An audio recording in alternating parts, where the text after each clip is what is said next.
Prendre conscience aujourd'hui de la miséricorde, c'est relire le livre d'abord de la Genèse. La création, c'est la première miséricorde de Dieu. Il y a cette très belle phrase de Hölderlin qui dit que Dieu a créé le monde comme la mer crée les continents en se retirant. La miséricorde de Dieu, c'est de faire advenir quelque chose qui est né de lui, engendré de lui, mais qu'il veut distinct de lui. Avant la création, Dieu remplissait tout. Et en créant, Dieu dispose d'un être, ça va être l'homme, mais aussi d'un univers qui a ses lois propres, son autonomie propre, qui n'est pas séparé de Dieu, mais distinct de Dieu.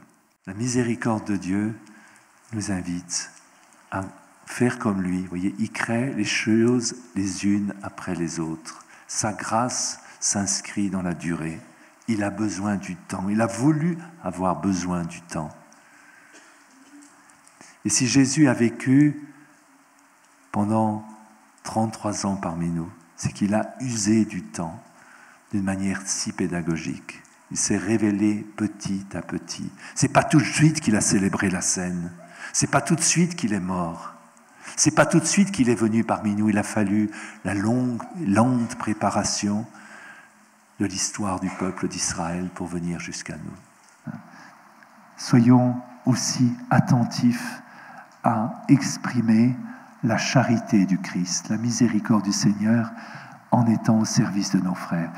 Il y a une manière de servir qui est vraiment chrétienne, qui n'est pas simplement une philanthropie, ce n'est pas simplement une compassion humaine, c'est agir au nom de Dieu, c'est voir dans l'autre la présence de Dieu, c'est voir dans l'autre Jésus crucifié, reconnaître derrière ses souffrances la présence du Messie sauveur.